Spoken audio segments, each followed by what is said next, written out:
두 번째 메시지. 1975년 10월 7일 밤 12시경. 나는 갑자기 밖에 나가 하늘을 바라보고 싶은 강한 충동을 느꼈다. 밖은 추웠으므로 나는 따뜻하게 차려입고 밤길을 걸었다. 나는 나도 모르게 어느 방향으로 길을 걷고 있었는데 문득 프랑스화가 여름에 가르쳐 준 장소로 가야 된다고 느껴졌다. 그곳은 두 개의 개울의 사이에 둔 숲에 둘러싸인 외진 곳으로 노그프라라고 불리는 곳이었다. 나는 자정이 가까워서야 그곳에 도착했다. 내가 무엇을 하고 있는지 다소 의아해하면서도 그들의 텔레파시가 나를 이끌 수 있다는 것을 들었으므로 나는 자신의 직관을 그대로 따르기로 했다. 밤하늘은 구름 한 점 없이 별들이 온 하늘에서 반짝이는 장관을 이루고 있었다. 나는 별똥별을 보고 있었는데 갑자기 주위가 환해지면서 성광과 같은 거대한 불덩어리가 덩굴 뒤에 나타났다.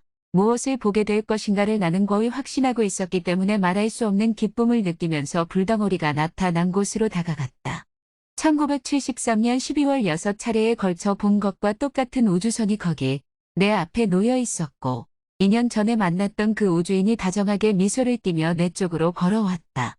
나는 즉시 지난번과 다른 점을 발견했는데 그것은 그가 얼굴 주위에 후광을 비추던 우주복을 입고 있지 않다는 점이었다. 그동안 줄곧 내가 진실을 말하고 있음을 세계에 알리려고 분투해왔지만 나의 인생을 급변하게 만든 장본인과 다시 만나게 되니 그 기쁨을 억누를 수가 없었다. 내가 그의 앞에서 고개를 숙이자 그가 말했다.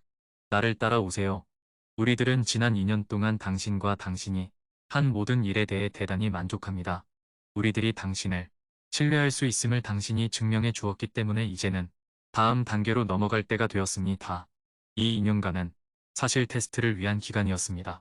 당신은 오늘 내 얼굴 주변에 보호막이 없다는 점, 나의 우주선이 순식간에 나타난 점, 그리고 비행 등을 달지 않았다는 점을 관찰했을 것입니다. 이것은 모두 당신이 일반적으로 우주비행사에 대해 가지고 있는 이미지로서 그 이미지에 맞추어 나타남으로써 당신을 안심시키기 위한 것이었습니다. 그러나 당신이 놀라지 않을 만큼 충분히 진보한 지금 우리들은 그러한 접근 기술을 더 이상 쓸 필요가 없어졌습니다. 그를 따라 우주선 안으로 들어가면서 내부의 모든 것들을 처음 만났을 때 보았던 것과 비슷함을 알았다.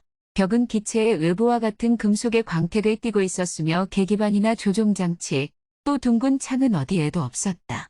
바닥은 푸른 반투명 물줄로 되어 있었고 그 위에 촉감이 그리 나쁘지 않은 부풀린 플라스틱제 의자를 연상케 하는 투명한 재료로 된 파리자가 2개 놓여 있었다.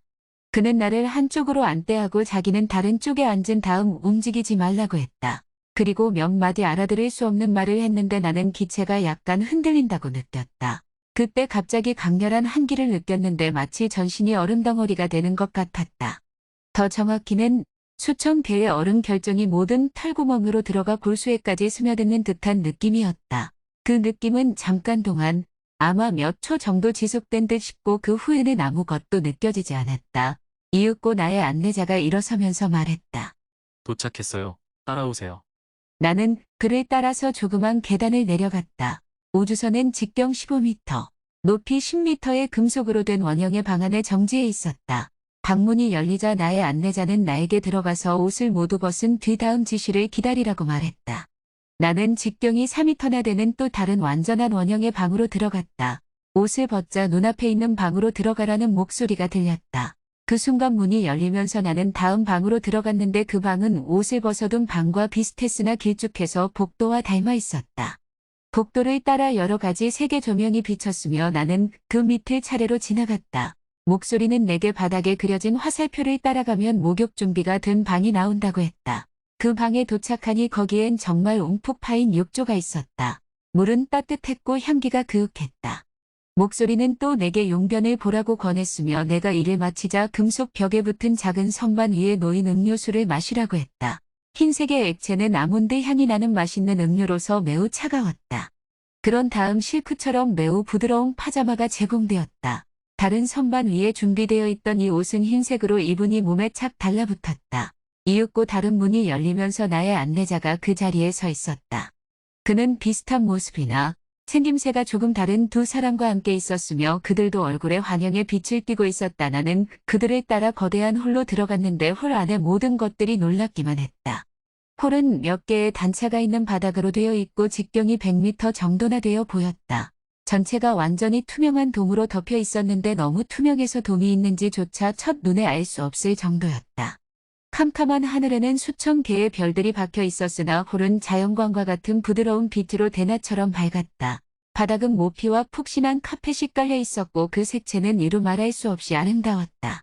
곳곳에 경탄할 만한 미술품들이 놓여 있었고 그 하나하나는 더욱 독특한 아름다움을 자랑하고 있었다. 그 중 어떤 것은 움직이면서 색이 끊임없이 변하는 것도 있었다. 어떤 곳에는 밝게 빛나는 붉은색의 나무와 푸른색의 나무들이 어우러져 열대어처럼 아름답게 보였는데 높이가 수미터나 되었다. 오르간과 톱을 켜는 듯한 은은한 음악 소리에 이따금 코러스와 특이한 진동음이 베이스로 덧붙여져 들려왔는데 그 리듬에 따라 꽃들이 고개를 숙이고 소절에 따라 색깔이 바뀌곤 했다. 누군가 말을 할 때는 음악 소리가 저절로 작아져서 목소리를 높이지 않고도 서로 얘기를 나누는 데 불편함이 없었다. 공기도 수천 종의 향기로 가득 차 있었으며 마찬가지로 음악이나 우리들이 있는 장소에 따라 다른 향기로 바꿔지곤 했다. 홀은 바닥의 단차에 의해 10개 정도의 구역으로 나뉘어져 각기 독특한 분위기를 갖추고 있었다. 작은 개울이 모든 구역을 통과하면서 꿈틀거리듯 흐르고 있었다. 나의 안내자는 그에게 매우 경의를 표하고 있는 두 동료를 대동하고 나에게 말했다. 이리 오세요. 우리 편안히 앉도록 합시다. 당신에게 얘기할 것이 많으니까요. 나는 그를 따라 부드럽고 검은 모피로 쌓인 파리자와 소파가 늘어서 있는 곳으로 갔고 네 사람은 모두 거기에 앉았다. 그러자 그가 입을 열었다. 1973년 12월에 당신에게 구술한 것을 완결하기 위해 나는 오늘 두 번째 메시지를 당신에게 주려고 합니다. 당신은 기록을 위한 필기구를 가지고 있지 않지만 걱정할 필요는 없습니다. 내가 지금부터 말하는 것은 전부 당신의 마음에 새겨지게 됩니다. 우리들이 가지고 있는 특별한 기술에 의해 당신은 들은 것 전부를 기억할 수 있게 됩니다. 우선 당신이 지난 2년 동안 이룬 모든 일에 대해 축하하는 동시에 앞으로 당신의 일이 더욱 곤란해질지도 모른다는 것을 경고해 두고 싶습니다. 그러나 용기를 잃어서는 안 됩니다. 앞으로 무슨 일이 일어나더라도 당신의 노력은 반드시 보상받을 것이기 때문입니다. 본론으로 들어가기 전에 첫 번째 메시지에서 당신이 잘못 기술한 부분, 즉 우리들 쪽에서 결정적으로 개입하여 인류를 멸망시킬 수도 있다는 문장은 정정하지 않으면 안 됩니다. 분명하게 말해 두지만 우리들은 개입하지 않을 것입니다. 인류는 현재 역사의 기로에 서 있고 그 장래는 인류 자신의 손에 달려 있습니다. 만약 인류가 그 자신과 그의 환경에 대한 공격성을 제어할 수 있다면 인류는 행성 간 문명의 황금시대로 들어가서 우주적인 행복과 자기완성을 이룰 수 있을 것입니다. 반대로 만약 인류가 폭력에 계속 호소하게 된다면 인류는 직접 또는 간접으로 자신을 멸망시키게 됩니다. 천재가 통치하는 세계에 있어서는 인간의 재능으로 극복되지 않는 과학적 또는 기술적인 문제는 아무것도 없습니다.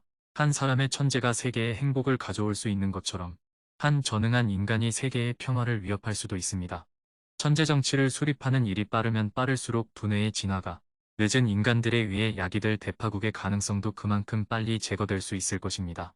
인류를 멸망시킬 대파국이 일어날 경우 당신을 따르는 자들만이 구출될 것입니다.